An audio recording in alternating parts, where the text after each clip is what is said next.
So I was saying my dad did not allow us to grow flower plants. He would Mhm. say, "Me nah plant thing what me can't eat." That's right. I like the man. So he planted pak choi, bora, pumpkin, squash. Me eat pak choi so till me gains pak choi. Me eat pak choi with chicken, pork, beef, saltfish. Me rarely eat a pak choi. When me get big, me stop eat pak choi. Good afternoon, good evening, good night, good morning, wherever you are, and welcome to Book It. Now, I know you're used to when you have Book It, the person who is the host and who's asking the questions is Dr. Pauline Baird. However, the tables are turned a little bit this time, and so she is going to be answering the questions because today we're going to be talking about her book, Dave and the Lime Tree, her most recent publication. So I'm Melva Persico, and I have the privilege today of talking with the creator of Book It, Dr. Pauline Baird, and about her book. And welcome to the discussion. And we would like to have I'm gonna be talking with her, asking her some questions, and then, of course, the audience will have the opportunity to ask questions. You can write your questions in the chat, or later on, you could actually verbalize your questions, and we'll see how we proceed with that. So, to begin, Pauline, tell us about yourself and your journey as a writer. Okay, thank you, Mel, for hosting this Book It. Before I get to your question, I have to let the people know that you were the first one on Book It. It's like you were the one who inspired me to begin this Book It, because you emailed me and said, "Oh, I have this book with queries and so on." And I thought, I should make the world know about this book, and that's how Book It was born. So thank you for this gesture of hosting Book It this time. Yeah, my journey as a writer. The first thing I have to say is that I only write when I have something to say. I'm not the kind of writer who can just write whatever. If I have something to say, I want to get it out there. And in this case, when it comes to books, I I think my love of books began as an early reader. My mother used to tell me stories, and she input that kind of literacy, that oral literacy in me. So I knew the cadence of reading and of stories and words and sentences and so on. And as I would tell the story, she used to tell us lots of stories when we were little, and she used to dramatize them, very animated. One day, I think she didn't have enough stories to tell us because we used to bother her for stories. And then she got a book.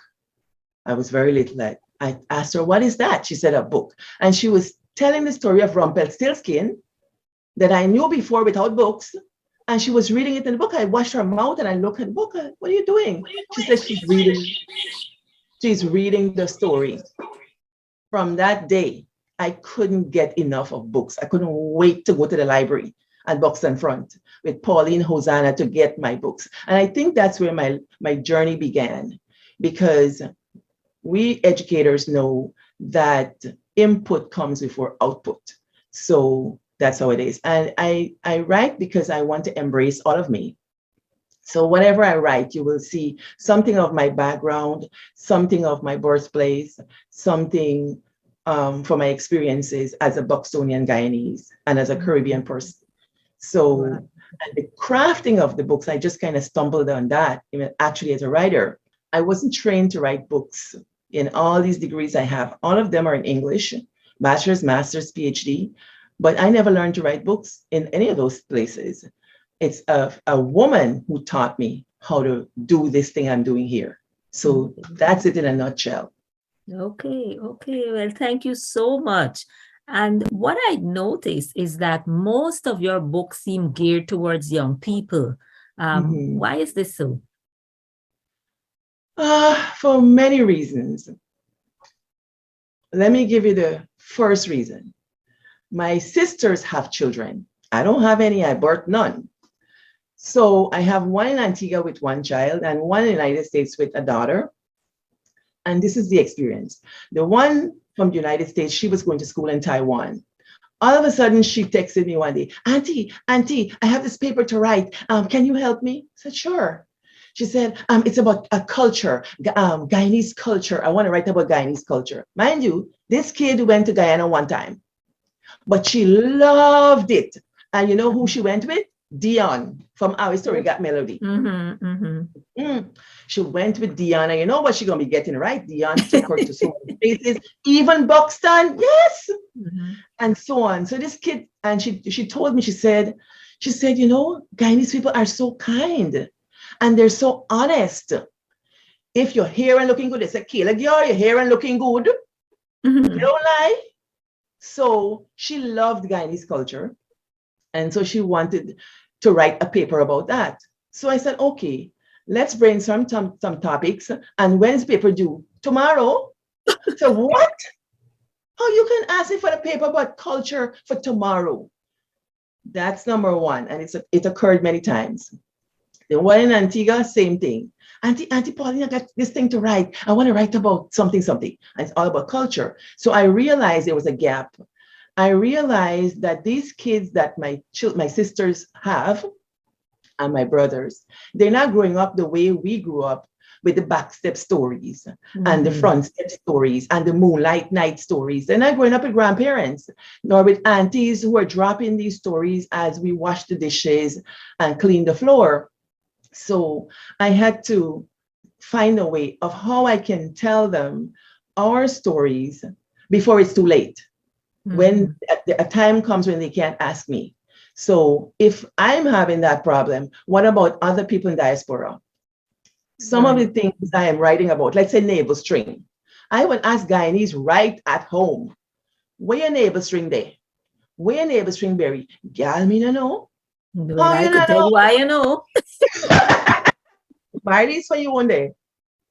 My one in Buxton Bagdam side, my grandmother yard. That used to be my grandmother yard. You see, some of us know. Some of us say, yeah, look, my mother put it somewhere. I even asked my sister, where your children navel string? She said, yeah, I think either in storage somewhere. You're supposed to bury people navel string. They get it in wardrobe all over. So the thing about it is, it's not only for children I write for families, right? I write stories so that these stories, people can use them if they're looking for something cultural. I'm looking at extending conversations in communities, not just the Guyanese community or the Boxonian community, but in communities further afield. So if you notice, like in What the Stories Say, there are a number of characters. They have the old man at home, and it's a guy who is my muse, a real Bostonian who is my muse. You have the kid at home, you have the kid overseas, and you have the kid in Africa. So I'm pulling these communities together, and at the end of the book, if you notice, there are questions that they have to go out and ask an adult. So it broadens the canvas and the reach of my stories.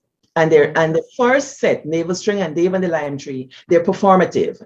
You can use the books as oral reader's theater. You can even dramatize them at your house, like how we used to do as kids. We can dramatize them in school. Each kid get a part. I see it that way. You mean that was Navel String and What is Stories? And What is Stories? What is Stories Say? Yeah, the first two. Yeah. In Whispers in Our Ears, that and Encounters, those are journals, proverb journals. Because there are people who tell me they want to write and they don't know how to write or what to write. But start there. You will pull your story out of you. Those proverbs will help to pull your story. You don't have to encounter them. But as you understand their meanings, you will be able to pull out your own story, and you will get 52 stories that you can now share with your family or leave it behind so they know what you've been thinking and what you've had to say. Because if you know, in our culture, our African Guyanese culture, our stories aren't written down. So how do we know what your grandmother say? So we can break the tradition and write for our people. Yeah. Right. Beautiful, beautiful. Thank Yes. you. So now you share, why it is that you gear most of it towards the young people, and we just hope that they get out to more young people, and because indeed there is this gap that needs to be filled, Right. and even some of the young, as you said, some of the young people at home, not just in the diaspora, Yes. need to read these stories and learn about these traditions. Right. And you know what, Mel? Some of these books aren't geared for little children to read right away. Parents can read it to them, and then they can grow into it to read for themselves. I don't hesitate to use certain words, big words, as they say. Kids aren't stupid. So I don't talk like stupid, like I'm writing to stupid people. If the word needs to come out, if it means linguistics, I'm putting linguistics in there. So that they can ask questions, they can begin to hear vocabulary, they can begin to question, and they can grow with the books. They can't read it at 5, they can't read it at 8, they might read it at 10, they might read it at 12. I remember borrowing books from the library, and they were so simple that when I got to the line top from front side, the book done. And I begged, only one book they give you when you're 7 years old, one book. And then I got this Monday, Wednesday, Friday to the library. So what I supposed to do between Monday afternoon till Wednesday? Read that same book over and over. Then I got bigger books, and they were tough. I remember a time reading a book and reading words and I understand what they're saying, but I'm fighting with this book. And then when I got the books to my level, I could read, they were chapter books. So I had good reading mileage, So that's the kind of thing I'm hoping that kids could get. Yes. And now let's talk a little more specifically about Dave and the Lime Tree, because that's our focus today. Right. This is your most recent publication. And what prompted you to write this book? Yes. And yes, and I'm just going to share the screen quickly too. I have a little picture of it there. So, people could see this is what it looks like. You have the physical copy there. But let me just say, I'm going to take it down. I'll put it up again later. So, why? And the link is in the chat if anybody's interested in. Okay, yes, Marlies just did that. Thank you. Yeah, you could just click on the link and it will take you right to the Amazon where you can buy the book. It's an ebook as well as paperback. Right. So what prompted you to write this book? Well, a number of things.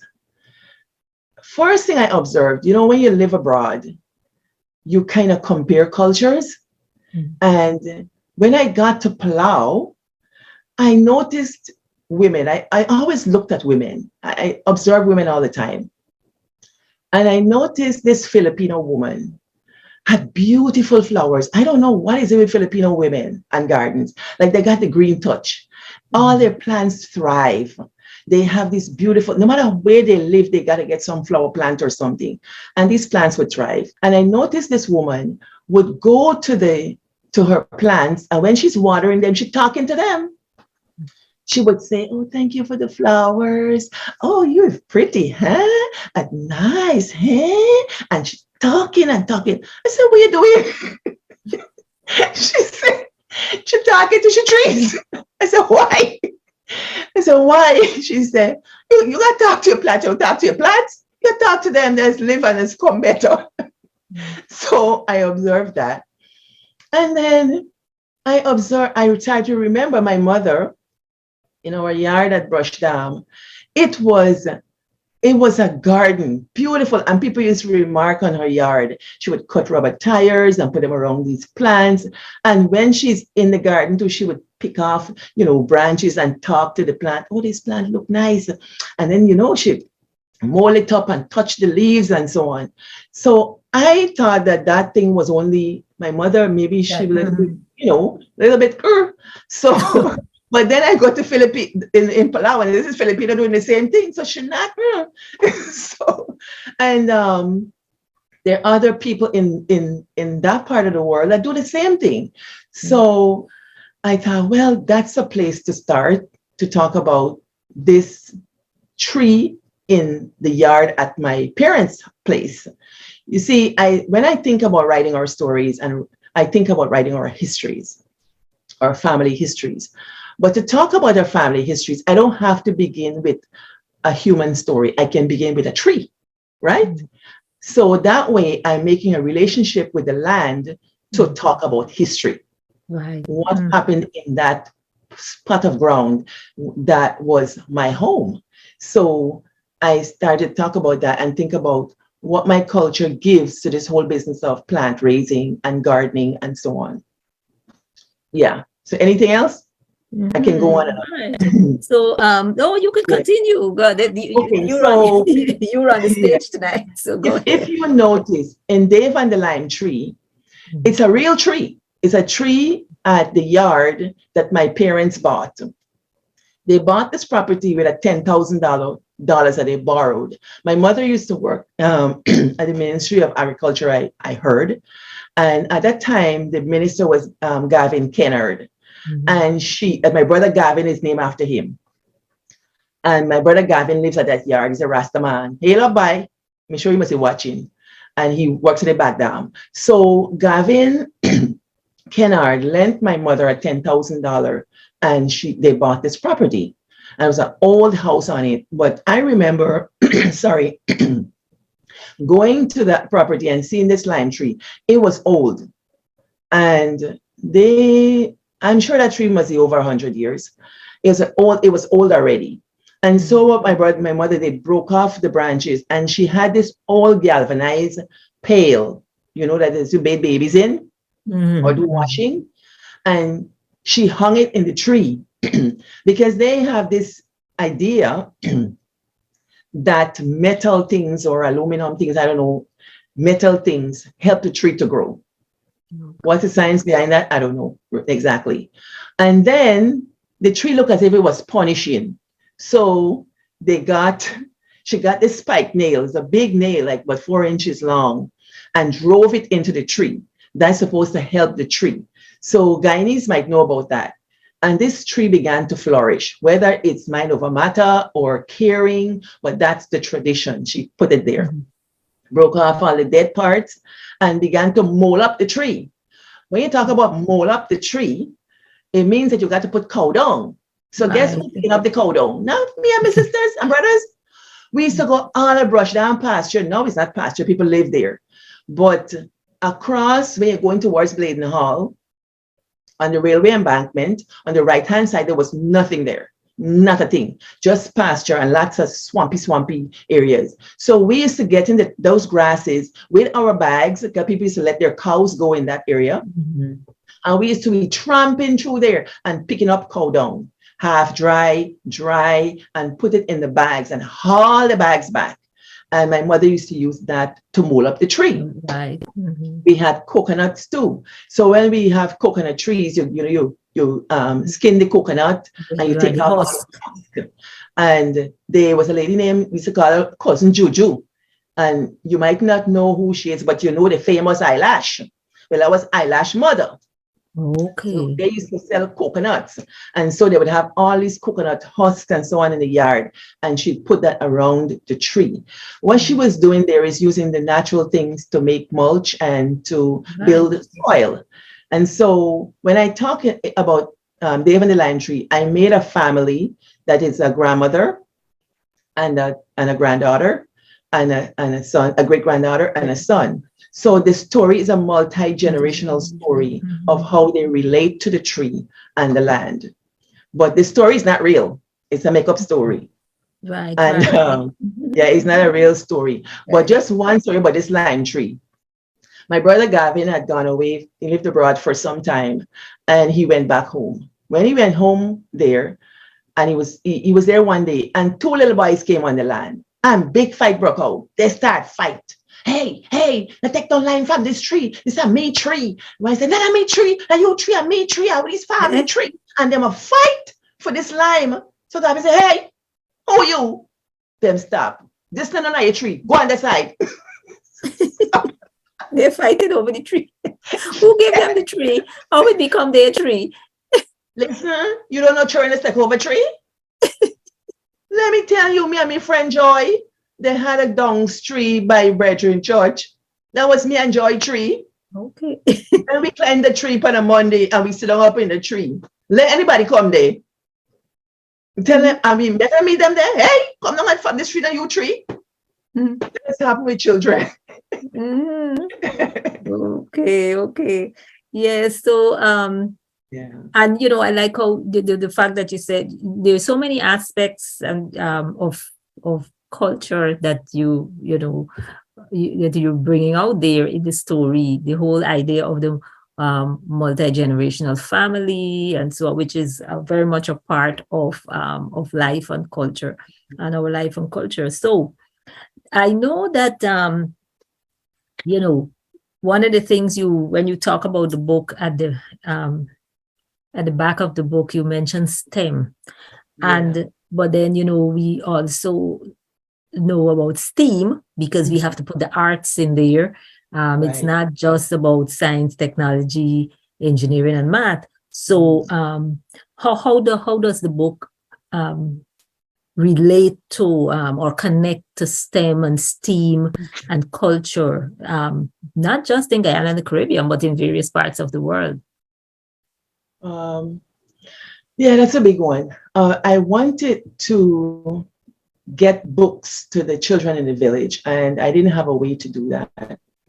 So I was trying something, but it didn't work. But when I started thinking of making books, even though this book is not in Creolese, because I wanted it to be further afield, even though we speak Creolese, very few of us can read and write Creolese. So I wanted to bring a broader audience, and I don't have Creolese in this book. But chances are my writing and my words and my work will be Creole influenced. So don't expect that it's going to be perfect standard English in its iteration. Sometimes it might look some places where it's just plain standard, but it has vernacular overtones, which Right. happens in many of us in many of our writing as Caribbean people. Good. So that aside, so I wanted to write about this tree in terms of the life cycle. That's one of the first things kids learn about in science. Life cycle of plants, of animals, and so on. And in this book is a life cycle journey. I kind of hesitated as to whether I should make certain things happen in this book. But then I have a friend named Della. I asked Della. Della teaches early childhood education, kids in primary school. And she said, yeah, these topics, you need to address these topics. Kids can handle this, or we can talk about these things in school. So that gave me an in that I could do it in terms of STEM. So we have science, a part of that. Mathematics, I didn't really set out for mathematics, but they can calculate people's ages and so on. There's a little bit of mathematics in there. I don't like math, it's not my thing, but I gotta confess. But Yeah. you put that in there. You have a partner here. Oh, yeah, that's why we do language. Yeah. So actually, when I gave a child here, because our school is STEM, right? A STEM school. I gave one of the children here the book, and he sat down, he started reading this book, and he was getting into it, and he said, "Isn't she too old to be a grandmother?" I said, "What do you mean?" He calculated the age. A great grandmother. I said, "Well, it's possible that she's too old for you." I said, "How old is your mother?" 30 something. I said, "Okay, that's why you think this lady too old." So, yeah, so there's that kind of thing. There's no engineering in here as far as I could see, except that maybe she's engineering the way she does culturing of plants in her own way, that way. When it comes to STEAM now, it's using including the arts in science or in STEM. And this is more of my methodology. So I'm writing a book about Dave and the Lime Tree, culture and family and ways of being and doing, okay? How we talk to plants, how we plant things and stuff like that. Now, to get this book to publication, I had to learn some things. I had to now turn this this idea of the lime tree and what women do into a narrative, into a story, the arts.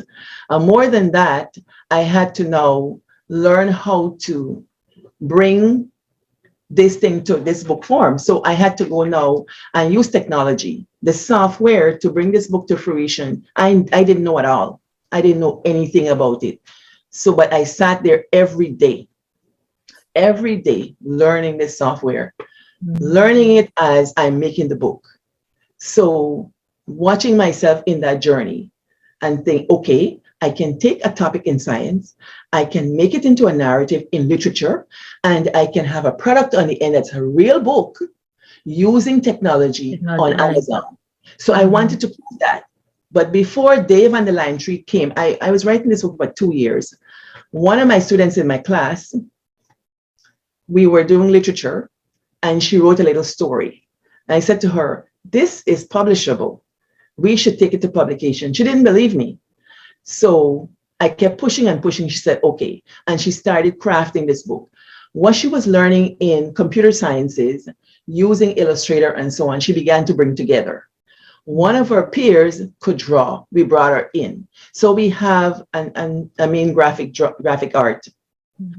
And so she came in and she merged the literature with the STEM and got her book. Now her book at 16 is out on Amazon called Adam and Snack.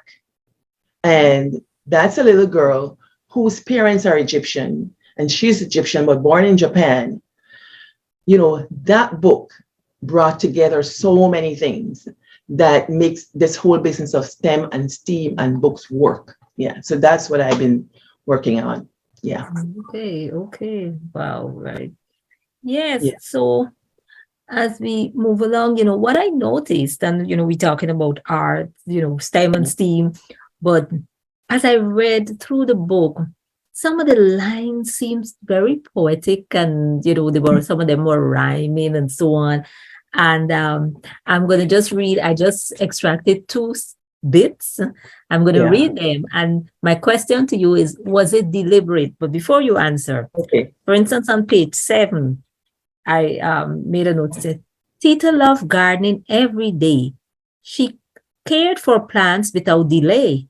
Dave loved to follow her around. A love of gardening he soon found. So, you hear the rhyming words, the little rhythm there. And then on page 19, I will make myself some drink to have at lunch. Shh. I'll actually make a refreshing fruit punch. Ooh. So tell me, was it deliberate or did those just come out that way? Well, I wish I could say come out that way. It was deliberate. That thing was hard to do. This one I challenged myself. And truth be told, I wrote 2 versions of this book. 2 versions. I wrote I wrote prose, and I sat with it. I'm thinking, something in this book still needs to be done. And guess what? Since I am doing this book, I could do whatever I want. So I'm starting from scratch and let the book speak. I don't know if you get that, but as writers, sometimes our books speak to us. You hear of the voice of the characters, and I needed to have something else. So I said, okay, I'm going to have it rhyme. So it was very deliberate to have it rhyme. Yeah. And hearing you say it, oh, I like it.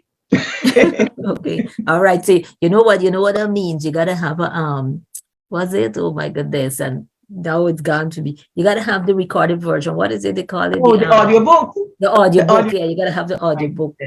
You're setting me up. Right. So now let's talk about some of the traditional practices surrounding plants and planting that you explore in the book, because you started off telling us about, the whole thing with, how your mom dealt with plants and what you saw her do. But now you explore some of these practices in the book. So let's talk about some of those. Some of the practices in the book. Oh gosh. The traditional practices surrounding plants and planting. Yeah. Well, that's what I'm going to need the audience to really chime in with some of these things. Okay, audience. Yes. You got to talk about what people used to do with plants, beliefs about plants. One of the things I got from this, when you're dealing with plants, in the case of this book and in the case of my life, handling plants help you to understand where food comes from, food sources as a little kid. I have taught in America in some places, and people, there are kids who think that food come from store. They don't know food come from plants, So it helps to connect food sources for kids, and you can appreciate the rewards of labor. When you go farming, you put in something to get out something. Also, it can help with ideas of self-reliance, because like in our lime tree, we had lots and lots of limes. We would sell. Sometimes people would ask for limes and they leave mangoes.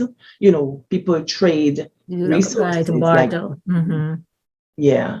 And so I would like the audience to say, what this type of thing. Go ahead. Because I noticed Marlies has her hand up, and then Marlies too, you could tell us if there's any comment or so on Facebook. Yeah, I saw Elsie saying Sinead Stringberry, Berry and Nori, Quarantine Barbies. Yes, girl. Yeah, we don't have any comments on Facebook, just people saying where they're joining from. So I'm going to tell you where people are joining from, but I wanted to speak on the part of plants and having plants. So we have Caroline from Georgia. We have Compton Holder. Yeah, Compton Holder watching from Guyana. I think we have Cheryl Glenn watching, and Cheryl. Sharon Baird. Hopefully I'm pronouncing from Sharian, Linden. Sharian from Linden. Hi, cousin. But what I wanted to say, growing up, my experience with watching people with plants, my own mother, my grandmother, I think for them it was a signal of vibrance and life. And they had a certain connection, I think, with their plants. They never want to see you abusing the plants. Because I remember, like, my grandmother had a tangerine tree, orange, sapodilla, like she had this variety, like her yard was always like crowded. And she used to get really mad at us if we kind of like, beat the tree or strip it down or anything, like you play when kids are doing. But I think they recognize, from my experience, I think the older women and men really connected with plants and agriculture as a way of a continuation of life and vibrancy.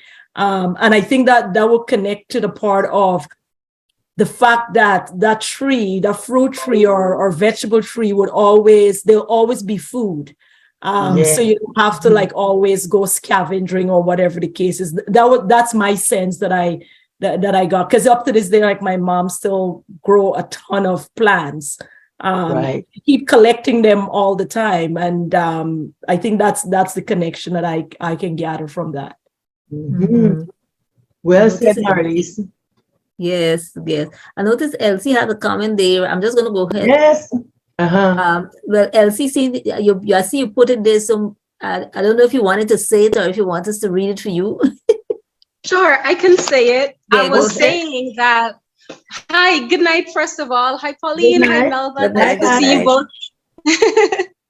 So I was saying my dad did not allow us to grow flower plants. He would say, "Me na plant thing what me can't eat." That's right. I like the man.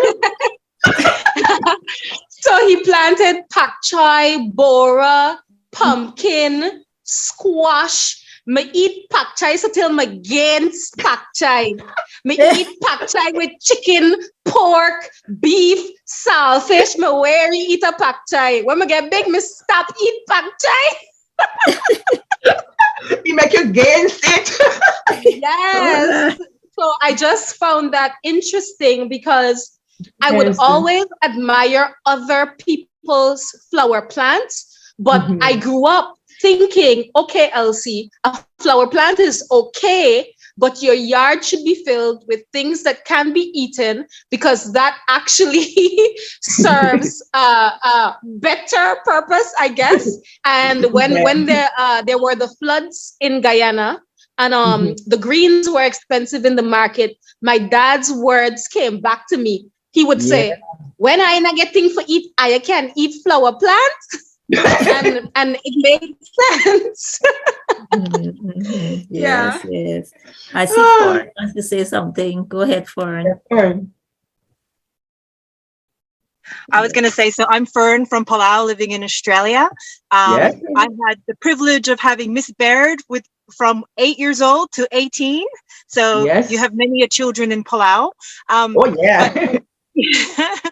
In Palau, so we had a typhoon that came through recently. So I called my family back home and I'm like, are you securing the house? What are you doing? And my mom's going frantic. No, I have to go to my garden. I have to go to the farm. I'm like, Mother, there's a massive typhoon coming. What are you doing? I have to harvest the fruits because, I need to give them a chance. You got to take away some of the fruits to give it energy because it's going to go through a lot. So while the men are like trying to secure the house, and of course, Tristan's going around town. My brother is going around town in his big 4x4 pickup. Does anyone need a ride to shelter? There's my mother going to the farm, harvesting what she can to give the plants a chance. So I'm like, Mom, can we think about human life and not about your plants? But anyway, this woman. Fern, wait. I want you to push that a little bit more. As a Palauan, when she said give the plants a chance, what does that mean? I don't know. You're going to have to ask her about that. No, I think I understand. To tell me if I understand it correctly, Fern, because I'm on. You say, okay, to give the plant a chance to survive the storm. So take some of the fruit, so it wouldn't be so laden or heavy or whatever, and maybe it might be able to withstand. I don't know. That's what I understood from it. This is the thing, like with fruit. Everyone thinks pruning trees is to make them beautiful. No, pruning trees is to concentrate energy, isn't it? Yes. That's why we prune. But another funny story. I have a little brother who's 25 now, but my husband and I took him on when he was 10, and he lived. So he's a half brother, and he lived in Palau, and we're talking like in the sticks. We call it in Australia, like. Away from everything in the sticks. Very rural area. And when we brought him in here to Australia, he asked me, where does the food come from? And I'm like, the store. What's the store? So it's quite opposite, right? Because these days kids don't realize food comes from the ocean, from the plants. Like this is a kid that grew up, his grandfather did fishing and they had a farm, and around your house you always grow things. So but nowadays, like with my daughter, she's born and raised in Australia, we have to teach her where food comes from. Now, one thing I love about the book is the lime tree. I have a Tahitian lime tree in my backyard, and what I love about the lime tree, the older leaves, they're quite nice. So there's a Samoan dish, and the Samoan people put a lot of the older lime leaves for just to see, like, I guess give your food some flavor. Palauan, we like to use the younger lime leaves because the younger lime has a bitter taste, and we love that bitter. And then of course you have the lime itself. So I think the lime tree, it's so very giving, the leaves and the fruit of it. The Thai people use that as well. Thank you. One thing I want to not miss. Like, I do cultural rhetorics, and I talk about how things are and how people make things and their practices and so on. And I remember learning from indigenous communities. Somebody was saying that when you have a tree and you're about to cut the tree, talk to the tree and let it know, I'm going to cut you, so it can withdraw its energy.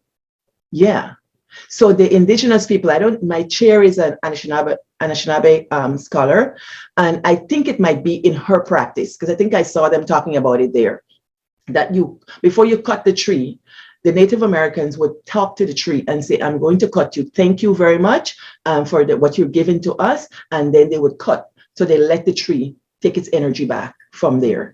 And I do that. I I said to myself, okay, I'm going to cut this tree. I'm going to thank the tree. I'm going to, whatever, even if it's just quietly or have a consciousness about it. It's just fascinating. Yeah. Yeah, Thanks for. I mean, yeah, we're learning. Yeah. Yeah, before we One of the move things, on, Cheryl Glenn on Facebook said, my mother believed that plans tell how your life is going, both Yes. economically and physically. Yes. And then Simone Thompson saying, my mom always thinks her garden is special, something about good hands.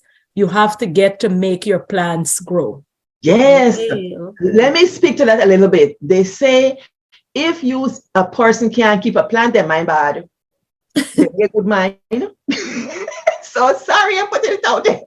Well, I don't know too much because I cannot keep a plant anyway. I know some people who can't keep plants at all, but it's not. But But you know what? but they're really good people. So yes, sometimes too. It's sometimes I think too. It's not. I would like not because I can't keep a plant alive. I'm not trying to defend myself here, but I think plants. Well, no, I think plants. It's the atmosphere. Because I think a lot of times we jump into getting a plant, but not putting it in the right atmosphere that it needs to thrive. Not getting enough light, not getting Exactly. enough. And I'm paying attention because I think gardening and planting it's bigger chemistry than we think. Because a lot of times, sometimes even the soil that you're putting that plant in is not the right soil. Like I'm finding out here in Canada, a lot of my plants died because the soil that we have is a sandy soil and not like a clay sand. So then you have to like try to find that pH balance and all that other type of stuff to keep the plant alive. So it's leaching that's happening. The nutrients are leaching. Let me go to Cheryl. Just a second. Okay, go ahead. Let me tell Cheryl. I'm glad she typed it because I want to tell the story. I was at Cheryl one time because that's my best buddy, This is my Mark May. So I was at Cheryl's house one time and her mother came. She said, Donna, away I do so. Look after your plant, no man. Your plant to show your life ago. She said, mommy, you're always with this thing. She said, Donna, look after them plant. And so on. And that's when I heard from Miss Shirley that wilting plants can tell you if you're in an economic struggle. You see me? You see this plant behind me? If this plant starts wilting, somebody get worried. I got to mold up my plant. I dig up the soil a little bit so. Put water. I get coffee grounds. I make it in water, give it a little drink. The tea bag, I open the bag, I put it in water, and I water in a little bit, feeding this plant because me want this plant for sure my life ago. My life ago nice now, God bless you. So Miss Shirley told me that and Cheryl that, and I imagine she wasn't talking to me. She's talking to her daughter, and I'm an onlooker. And so when it goes to show, when you listen to women, that's how you learn these things. And like I'm saying, my nieces and so on, they don't have that experience. They would probably never hear that. So how do we tell those stories? It's platforms like these, we tell these stories, whether they're real or imagined. That's what our culture believes. And it jives or it syncs with indigenous culture. And it syncs with the Palauan culture. And I'm pretty sure the Filipinos who are on here, they will tell you similar stories. Yeah. I have seen people, one thing I've seen is like they're talking, like I know the first time I saw it, I was a child and somebody in the neighborhood, like she was planting and she put in the little seedling or whatever, and then she would say, or the seed, and she would say, okay, look, I'm planting you, try grow, or something. And that was my first experience with seeing people actually talking to plants, she was kind of telling it, okay, you need to grow. I'm planting you need to grow. But I think Fawn had her hand up earlier. You want to say something again, Fawn? Oh, yes, I was going to say, so in my job, we all have our own offices, but we have someone who comes in and takes care of the plants. We don't have to take care of the plant. But in some of the people's offices, the plants were dying. And I'm like, it has nothing to do with how you're caring for them, because we have someone come in every day to care for them. I do believe sometimes it has to do with the the feelings that are in the kind of what I used to ask, what conversations are you having in this office? What sort of feelings? Because the plants are thriving. And I would take all the plants. My office used to be like this rehabilitation center for the plants. I would have plants on my table, on the floor, and they would just thrive. And if other plants weren't doing well, they would come and give it to me, and we change it up, and you can take one of my happy plants. So sometimes this is like when I first moved into Western culture, I used to look at people's plants and judge them. I'd look at the plants, I'm like, okay, you're that kind of person, right? I know. When I do it. Once I gave an administrator a nice bowl of plants. I had like different kinds of leaf formations, and there's some straight leaf, some round leaf, a really nice arrangement in this thing. Gave this guy this plant for his office. I went back there a couple of weeks, them thing up and dead. I just calmly take my plant them back. I took them back. I said, see, you know. I took my plants back, took them home and nourished them and bring them back to life. But maybe I shouldn't judge, but that's what it does for us. So I had to undo that thinking. This is me coming straight out of the island. Yes, you have to undo it, but you have to take care of plants. That's what I say. Take care of them. Yeah. Mm-hmm. Right. So I like this discussion. Yep. All right. So Elsie, let me go back to Elsie. Elsie said something about her father making her eat pak choy till she must favor pak choy. When I was little, living at my father's house, we used to live in this clinic compound, and I was in agriculture stream. So we used to plant like pak choy and cabbage and everything at the school. Well, one day the agriculture teacher gave us some cabbage plants and so on. So I took them home and I got a bed and I planted them there. And my father decided, well, since that's so, everybody has to plant their own thing. So somebody had a bed of okra, somebody had a bed of something. We were us five and my stepsisters, and each person had a bed, and you planted your stuff. When I got thanks, Fern.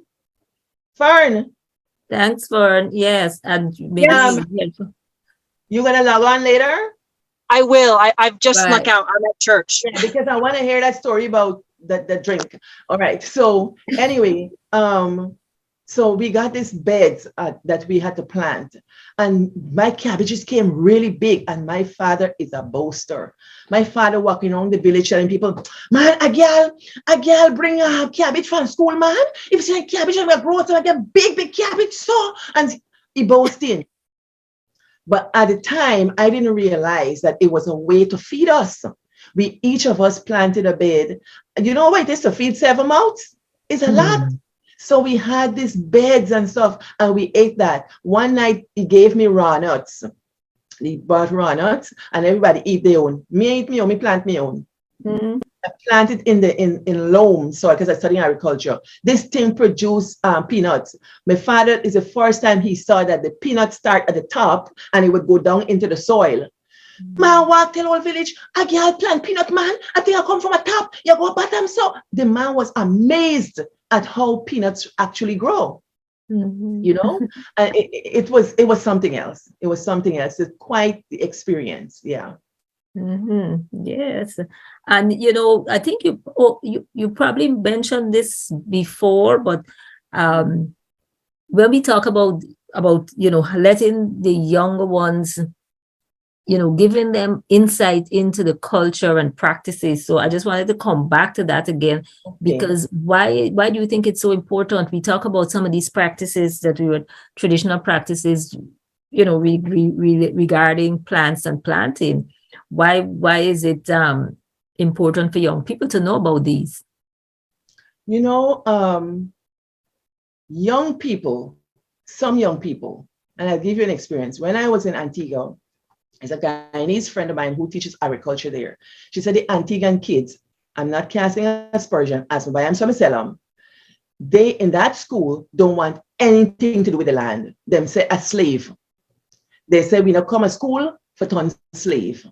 They don't want anything to do with the land. But the land is the giving thing, So we can change attitudes, hopefully, change attitudes or raise consciousness of a different kind of attitude to the land. Mm-hmm. Because the little girl in the book learned something that kind of makes way for attitude change or attitude development towards the land. And I'm going to talk about a little bit about that later. It's good to tell these stories. Not every story is a Nancy story. Not every story is a happily ever after story. Maybe I'll write those eventually, but I want to talk about how we make a living and how we fend for ourselves. You know, I grew up in the 70s when Forbes Burnham, the president of Guyana, he said we must feed, clothe, and house ourselves. Ourselves. You know that nowadays people want to eat clean. They want to eat right. You know, people are vegans and so on. Yes, we're vegans and we're vegetarians and so on. Do you know they say if you eat vegetables, you're going to have less harm than meat? Who says? Who says? That's not necessarily true. Because if pesticides and all these additives or these things are put to the soil and on the plants, you have residual effect. Right. Just think that you don't even know where carrot's coming from. All you're doing is scraping the skin, you're washing it off if possible, and you're eating it. You don't know what's on that thing. My carrot, I eat from the supermarket. That's fine. But I'm always aware, is there residual effect here? Something I can do about that. The spinach, what on this spinach? Is it night soil on this spinach? Oh, if you know what night soil, come see. Dip on it. How long it's been on it? Is it raw sewage? All those kind of things. So in my little lettuce box downstairs, when I want to make my smoothie, I pick it because I know that nothing dip on it. I plant it myself. So if you know your food sources, you can advocate for yourself. You cannot know everything. I'm not saying that. You can't know everything, but that awareness of how you can make food better for yourself. Look, I wanted Kofi Guyana in this conversation, Mr. Cutlass. Kofi doing the business with farming. He is helping to make good food for people, you know, not with the harmful thing he's using in certain kinds of practices that are healthy practices for growing food. So that kind of discussion is much, much bigger. Yeah. Yeah. Now let's talking about the book. Back to, in terms of the physical book. Yeah. The images. I mean, we did share it. I'm going to just share the screen again quickly. Okay, so this is the cover, right? But then I noticed too, in the book, there are pictures in the book. There's artwork, and then there are photographs. So maybe you could just explain why you use both, not just original art, but photographs as well. So I wanted to get vivid imagery so that children can see an eggplant, what it looks like and things like that, realistic. And the coloring book is coming soon. It's just that I don't have the time to get it done yet. So teachers can use it and stuff. And then I wanted these pictures here, to activate imagination. And this is what the main character, Tita, looks like. Where is it? Yeah. Yes, we're seeing it. Yeah. It looks like she looks like somebody's grandmother, right? Yes. Like somebody from the village. So I wanted like realistic ones. And so I got this artist named Ramsey to do it for me. Thank you, Ramsey.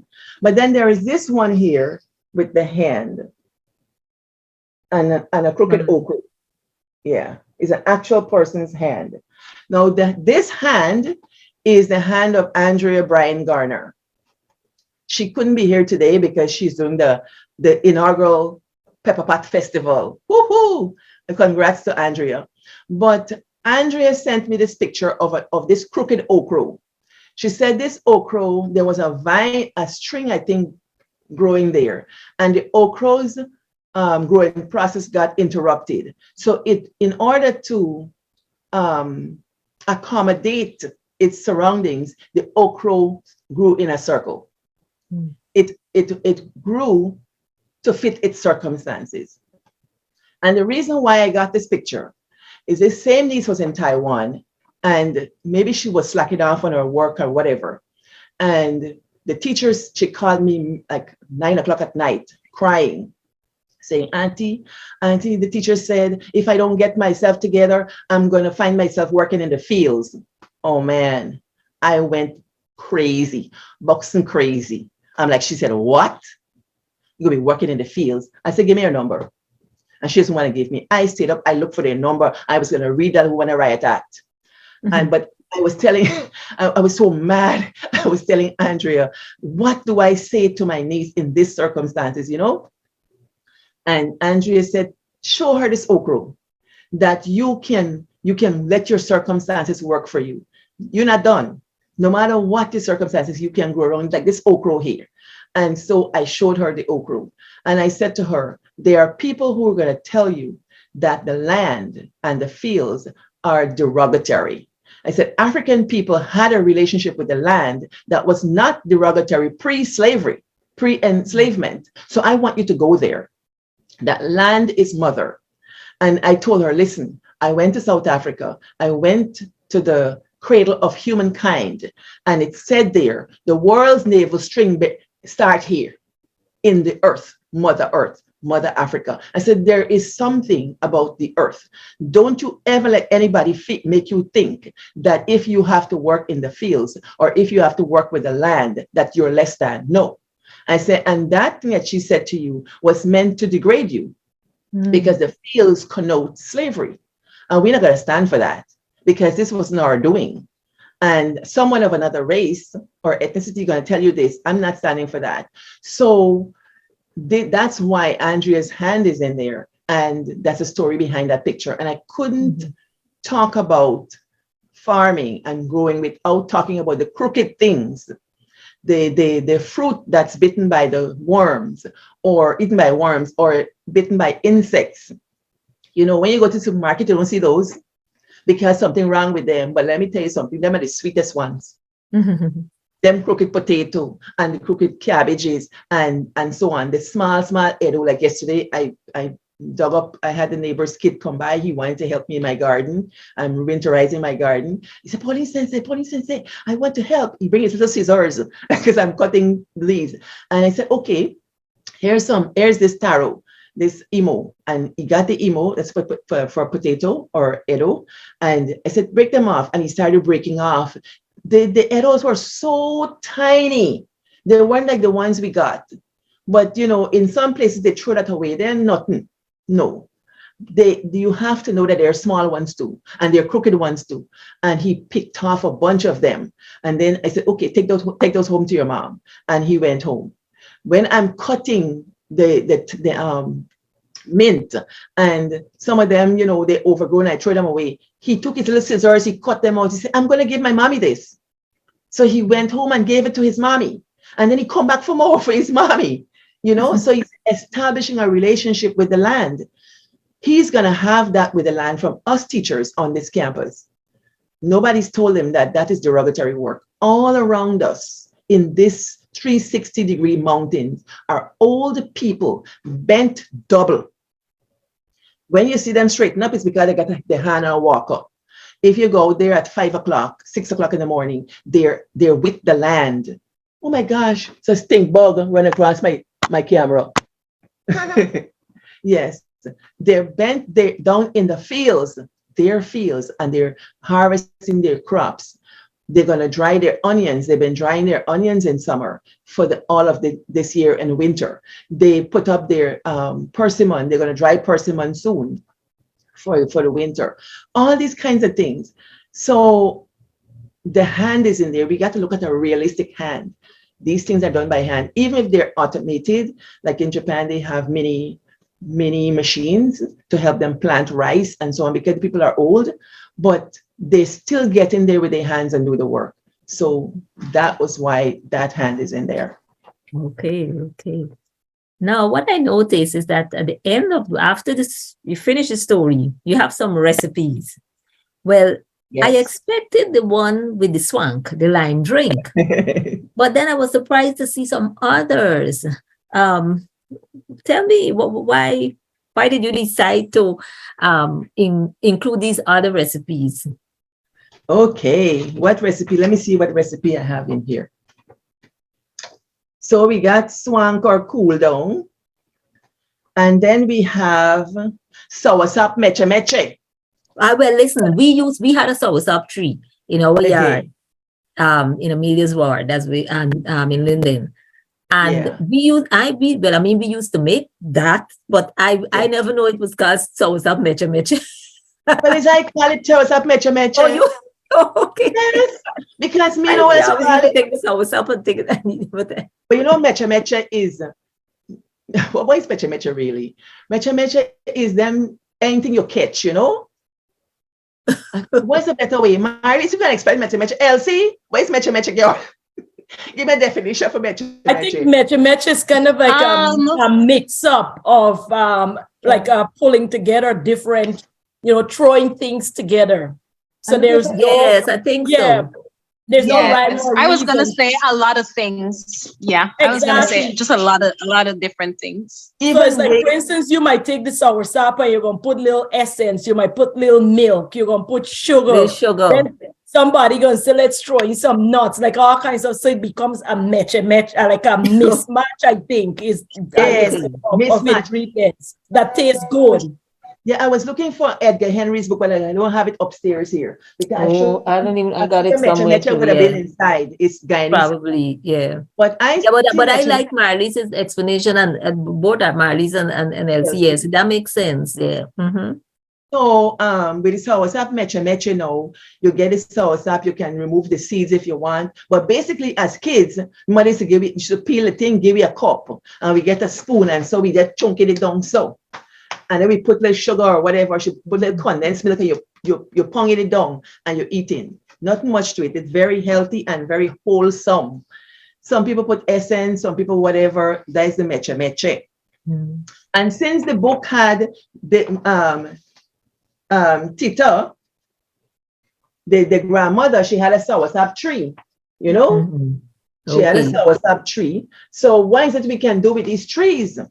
Besides, selling stuff, your children make mecha mecha.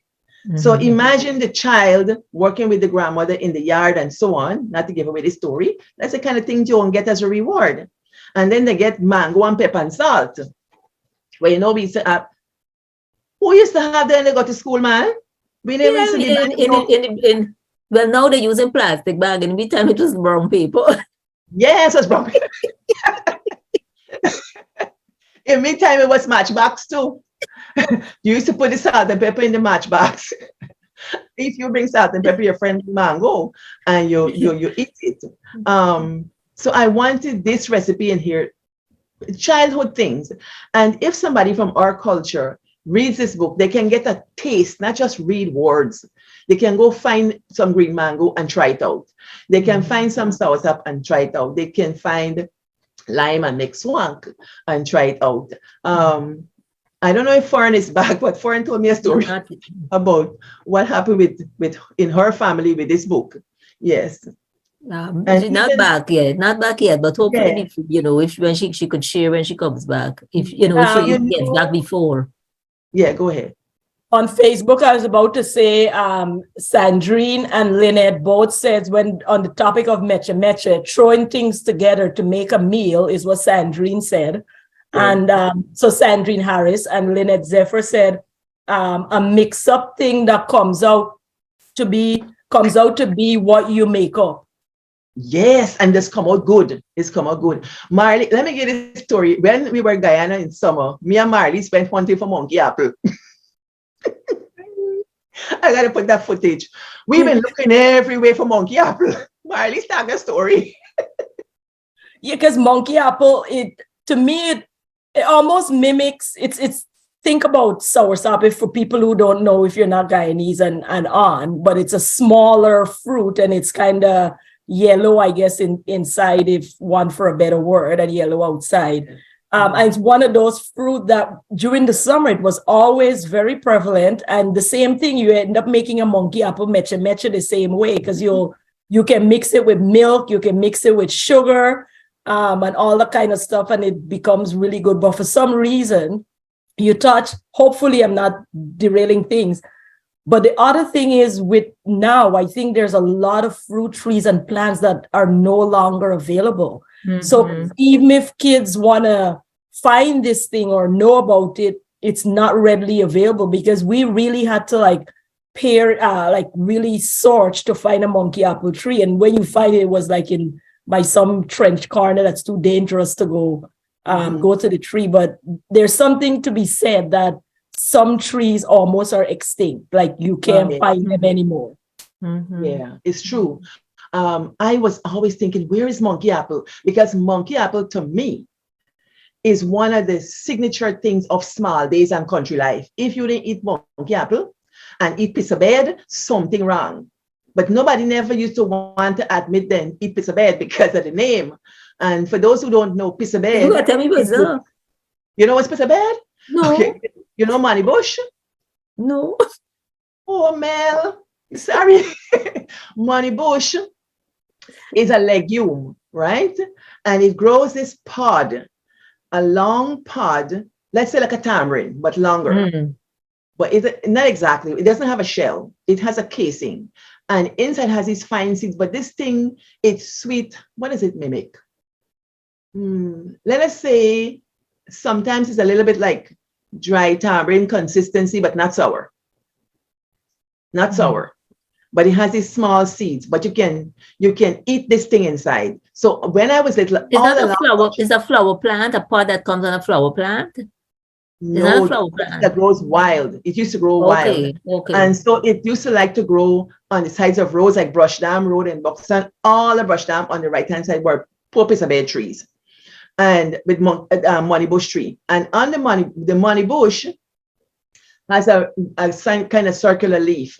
And what if you had eczema or something like that, you take the leaf, you put it in your hand and you grind it like this. You grind it until the green juice come out, and you can squeeze it on any sore or wound. Okay. And if kids had eczema, they would go to Mommy Fifi for help. And they used to use money bush as poultice or as something to rub on it. If me get the story wrong, but some people tell me, because I'm going back to childhood. But piece of bed, because of the name piece of bed, you pee in your bed. Nobody wants to say that it's piece of bed, but eat it on the sly. That they say if you eat it on piece of bed, who knows? We just eat it anyway. But I didn't see that when I was there. Did I see money bush? I don't think I saw money bush. But they say because of the flood, some of these trees had been killed off. But Marlies and I did see 2 monkey apple trees. But monkey apple tend to grow in wet areas like near Trench Corner and Drain and stuff like that. So I wish that Buxton people at least could find the monkey apple trees and reproduce them so that kids can have that experience. It's a kind of a sop or a poem that has these little soursop has the little aggregates that you can peel off, that like what we call figs. Monkey apple is like that, but it was a joy to eat. Right. Well, Foreign is back, and I know you wanted her to share something about the recipe. So maybe, Foreign, saying that you're back, if you could, recipes in the book. Wait, Elsie, we wanted you before. Do you have 2 minutes before you go to share your thoughts on the book? Yes, go ahead, Elsie. Before you go, because sure. you're gonna get to that, but seeing that you have to leave, I just saw your note. Could you just share your feedback on the book? Gosh, time gone. Sure. So for me, I just feel like it was a breath of fresh air. It both brought back memories of my childhood, but also I'm learning new things because I only spent a small amount of my childhood in Guyana.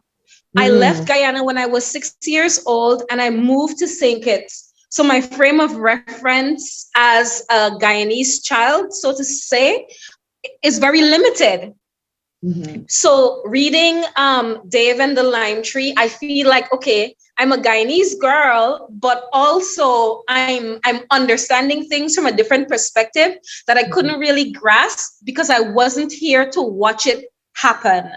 So that was excellent for me. And now I have to recommend it to my sister, who would have had the same experience like me, where both of us moved away. And now I'm living in Guyana for like the last 8 or 9 years, but she hasn't moved back. She still lives in St. Kitts. So this will be even more meaningful for her. So I'm really grateful for this book and grateful for what this story said, for Pauline and all that you do, because it is something that us quote unquote diaspora babies really need. So I appreciate that. Thank you. Thank you, Okay, Elsie. thank you, Elsie, and thanks for all your feedback and everything. And Yeah. you take care. I know you got to run. Yes. Yes, thank you. Take care, guys. Okay, Thank take care. you. Bye-bye. Yes, so So we're gonna go back to on Fern. Yeah, Yes. I think Pauline, you were saying Fern was gonna share something about the recipes. Yes. So context again, Fern is one of the big children that I taught. I taught her when she was 8 years old when I got to Palau. And then I taught her again in high school. And now she's a grown woman and she has an 8-year-old daughter, the same age that she was when I taught her. My gosh. So Fern and her daughter and her husband had an experience with the recipes Okay. and the tree. Yeah. So Fern, is your turn. Yeah. Oh yes. Which recipe? There's so many recipes. Just the one in the book? The one with the lime drink with and your husband and you and Corley when you made it. Oh yes. No, we just we have a lime tree, so we made it and we all enjoyed it. So yeah. Mhm. Yeah, and Fern, when she was telling me, she was saying that the husband came and said, "What are you guys making?" And he's like, "I don't think that's a thing." But when he started drinking, he's like, "Oh, this is good." Yeah. Yeah. So, Yeah. so No, you're he's yeah. I think it's just exciting for us to try new recipes. My daughter gets involved. My husband's very skeptical about everything, but um, he enjoyed it in the end. okay. Just curiosity. Is he Palauan or Australian? Um, he he's genetically Tongan, like 100% Tongan. He did a DNA test. He's 100% Tongan, but he was born and raised in Australia. So if you ask Okay. him, he's Australian. Okay. Yeah. Yeah. I'm just curious. Okay. So you see new things. We learn new things and we try new things and yeah. But Fern, talk about mangoes. In Guyana, we use mangoes with salt and pepper. How about green Palau? mango. Mhm. Oh, so this is the thing. In Palau, we don't like our fruit ripe. We like it when it's still green. So I don't think I've ever really seen a ripe mango because they don't No, last that long. never. Okay, they They don't never allow last it to that long. get right. In Australia, you just find they have beautiful mangoes and they're just ripe. So we pickle them. We get the raw mangoes and we chop them up and we pickle them with Kool-Aid and like with salt. I'm salivating right now just thinking about it. And the way we eat our fruit, like even if I had an orange this morning. I had an orange and I put some salt on it. So Yeah, Guyanese like to do that. They put salt and pineapple and everything. We Yes, put it's true. Yeah. You're right. The thing about Fern and the mangoes, when I went to Palau, there was this guy with a mango tree and he had green mangoes. So I'm waiting for the mangoes to get a ripe one. He said, "Why? They never get ripe because they eat them green." And if you notice, they use theirs with Kool-Aid. So yeah, when she said Kool-Aid, I was like, I know we pickle them too, but I never heard about it with Kool-Aid. with Kool-Aid, red Kool-Aid. Okay. So you would see these kids coming to school with all their fingertips red, thumb and index red, and their mouths red because they've been eating this ogogo. That's the name of it. I know we kind of going off a little, but I have this curiosity about culture. But I'm wondering, is that similar to Trinidad? They have a red mango thing. I mean, I know you lived in Trinidad. Is it similar or is it different? Oh, this thing, It's Trinidad different. red mango is cooked. Oh, It's like okay. how we do the mango achar thing like that. Right. Mango chutney. Their red mango is different. I don't Okay. remember what they make their own red with, but not like Palauans. Okay, something different. Gosh, we're going over time. Yes. All right. So we're gonna wrap up because just two more things. First of all, Thanks, what kind Fern. of feedback? Yeah, thanks for and what kind of feedback have you received about the book, Pauline? Yeah. In general, and then we have Elsie gave her comments, and we're gonna see who else, Marlies and a few others who want to comment on the book.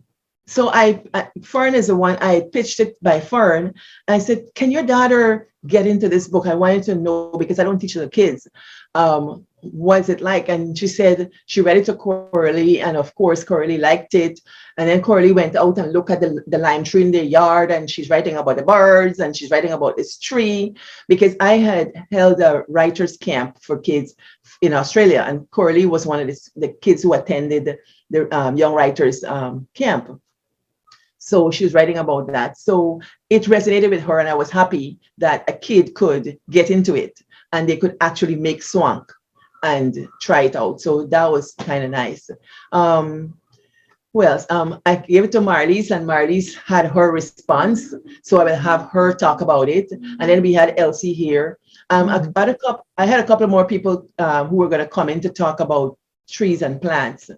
When I gave it to Andrea Bryan Garner, her response was, it's so, plants are healing. She said, people don't understand that tending a garden and tending plants help people to mentally decompress. It helps with depression and mental wellness. So if you go in nature among trees, you can relieve stress. Touching, and I connected it with having my hands in dirt. I think I have mental clarity, the best mental clarity when my hands are in dirt, molding plants and so on. I could be working out. See that dissertation? I work it out planting. I would sit there and things that bug me, I couldn't put together, I could put it together while my hands are doing tending plants. I don't know what it is, but that was Andrea's stuff. And Andrea loves her garden. If you see her on Facebook, she's always talking about planting. She's planting grapes. She's trusting with strawberries. That girl is all over the place. Garden is everything, So yeah, those are the kind of responses. I haven't heard from Dean. Who's that? Lael Wills. Oh, Lael? Lael, do you have anything to add? No, but I loved your book, Auntie Pauline. I read it a couple times and I'm just enamored with it. Okay, thank you. And Lael is one of our young authors. Right, Yes. right. And Lael, I mean, I enjoyed your book. Yeah. Okay. And Marlies, what would you like to add about what's your reaction to Dave and the Lime Tree? The one thing that struck me is the generation interconnection, and the passing down of history, I think, and history and what's the word I'm looking for? History, I guess, culture, and the way of doing certain stuff, and teaching that, I guess, the recognition of the connection of self and the land, and how the grandmother was gently dealing with the plants and bringing them back to life. And this young mind, I was able to see it in terms of that. And I guess what that does is create a continuum.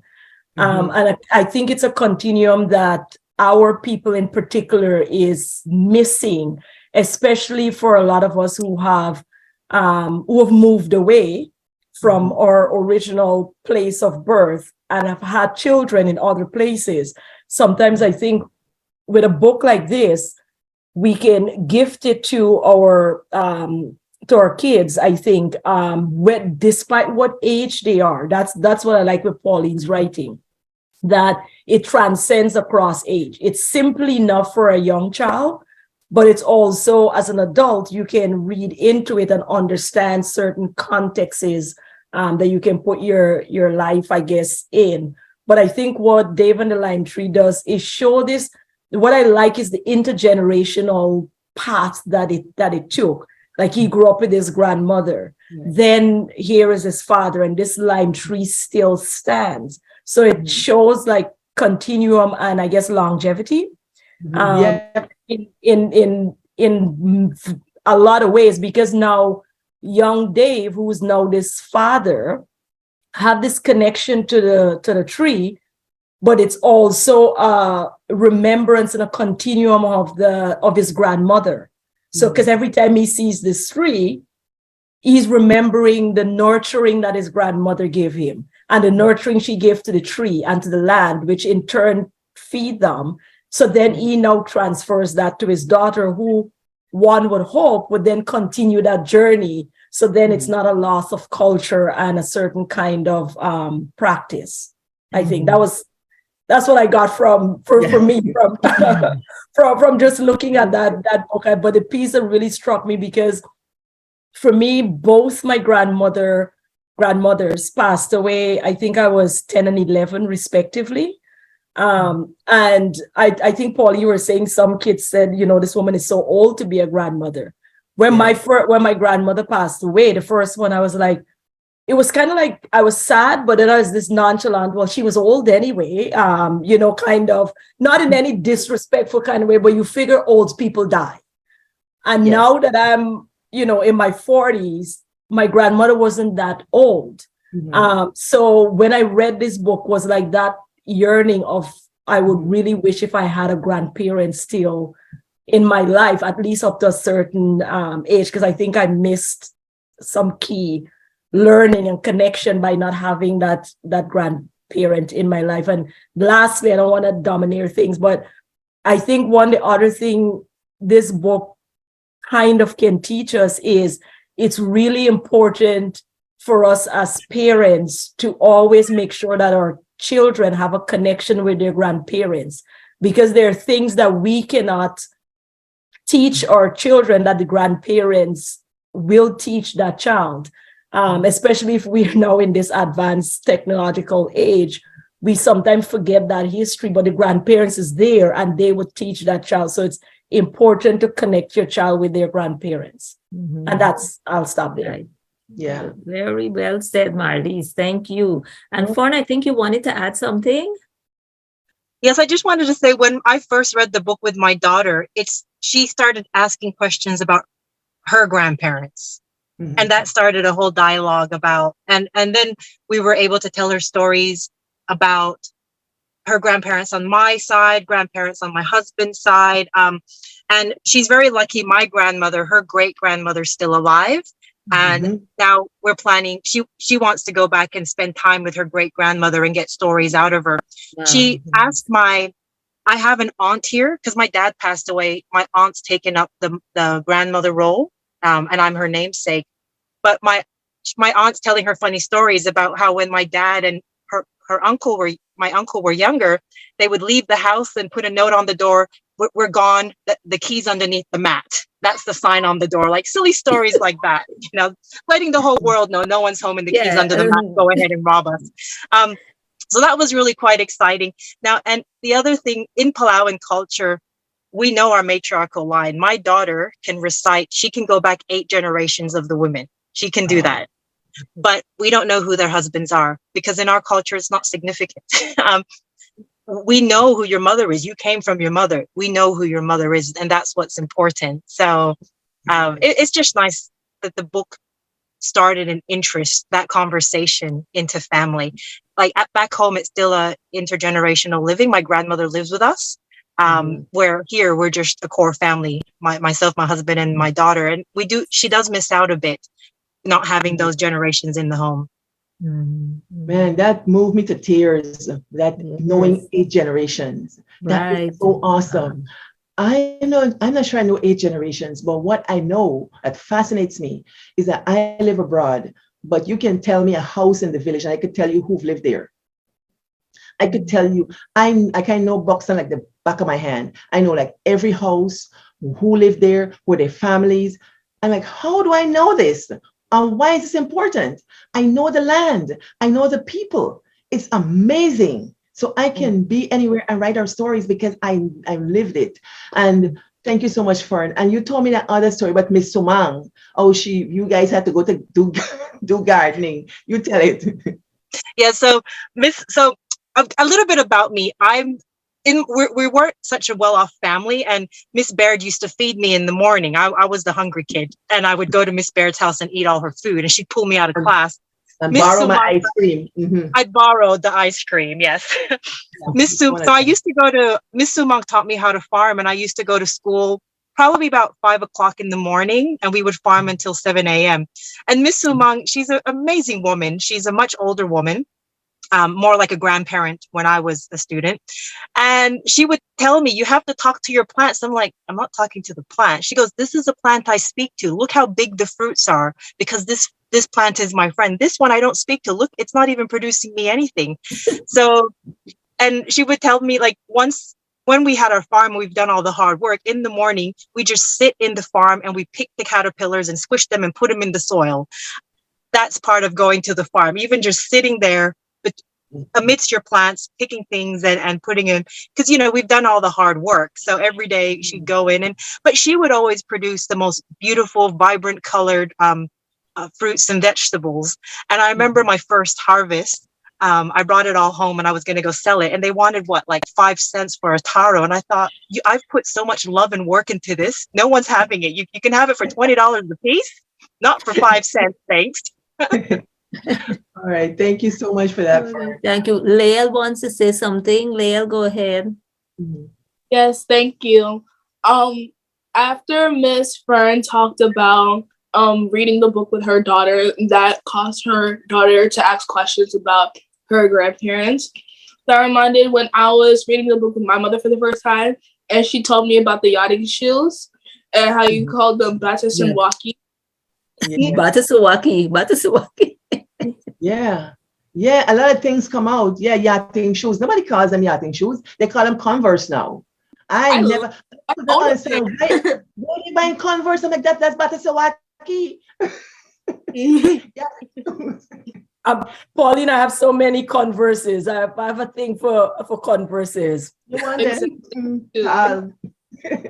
Yes. So some other things in the book, like I would just want to ask people, when a thorn pokes you or a plimpla bore you, you get poked by the thorn called the plimpla, what do your parents or grandparents do? Or if you stump your toe and you burst your toe and it bleeds, what would they do? That's something in the book as well. I'm not going to say, but right, so let them read the book. They read the book, but you'll find it. But Paul, so thanks Fawn, thanks Lael, thanks Marlies. Just is there any comment or question from Facebook? No comments. People were Sandrine, when we spoke about Money Bush, they had made a comment. Sandrine said they still use it for eczema. And Don Isaac say it's good for ringworm. Oh, yes, it's true. Yes. So those are plants we have to preserve. I hope this starts a dialogue in preservation, in cultural continuity, and conversations within our families and beyond. Yeah, and Shona just say hi. I am just thinking maybe we had a different name for it in Linden. Maybe. Anyway, so I mean, this has been such a rich discussion, and Dave and the Lime Tree, it seems like a simple book. It seems a little book, but there's so much in it. And thank you so much, Dr. Pauline Beard, for bringing this book to life, to making it, working on it, publishing it, and having it there for us to enjoy and for us to pass on. Marlies has put the link in the chat again. Yeah, and on Facebook, the Amazon link, so you can click on Facebook. Yeah. And thanks to everybody who shared. And thank you so I don't know much. if there's anything else we need to say before we close off. I would encourage people to continue this discussion of tradition and passing down of culture, especially from the grandparents' perspective. I would put a challenge out there to get people to continue to share how they can continue certain traditions through grandparents, especially like for us who are traveling the world and not in our home countries.